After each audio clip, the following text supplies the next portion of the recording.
చేసావో నీకు తెలుస్తుందా? నువ్వు సిరికి ఫోన్ చేసే ముందు ఒక్కసారి నన్ను అడిగితే బాగుండేది. అక్క, నేనేం నేరం చేయలేదు. నా ఫ్రెండ్తో మాట్లాడాను. ఏ నా క్లోజ్ ఫ్రెండ్తో నాకు మాట్లాడాలని ఉండదా? నువ్వు నేరం చేసావనడం లేదు, నువ్వు సిచ్యువేషన్ని తెలుసుకోకుండా ఫోన్ చేసావు అని అంటున్నాను. అసలు అక్కడ ఏం జరిగిందో నీకు తెలుసా? నీ ఫ్రెండ్ శ్రీవల్లి సిరిగా ఎందుకు మారిందో నీకు తెలుసా?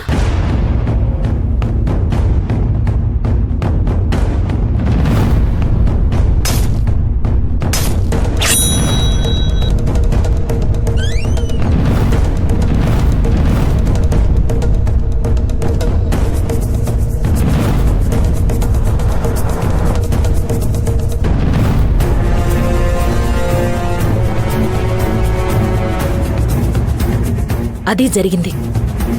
ఇప్పుడు నువ్వేమో తనకి ఫోన్ చేసి సత్య గురించి చెప్పేశావు. సారీ అక్క, తెలియక తప్పు చేశాను. ఇప్పుడు నన్నేం చేయమంటావు? పైగా తను నన్ను కలవాలంటుంది. ఎట్టి పరిస్థితుల్లోనూ నువ్వు సిరిని కలవద్దు. ఫోన్ చేసినా తనకి ఏ విషయాలు చెప్పొద్దు. అయినా నీకు సిరి నంబర్ ఎలా తెలిసింది?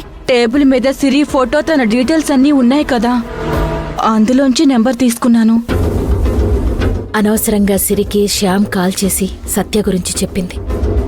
ఇప్పుడు సిరి వల్ల ఎలాంటి ప్రాబ్లమ్స్ ఎదుర్కోవాల్సి వస్తుందో.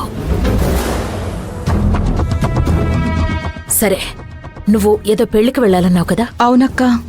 నువ్వు వెళ్ళు, కానీ తనకి మాత్రం కాంటాక్ట్లో ఉండకు.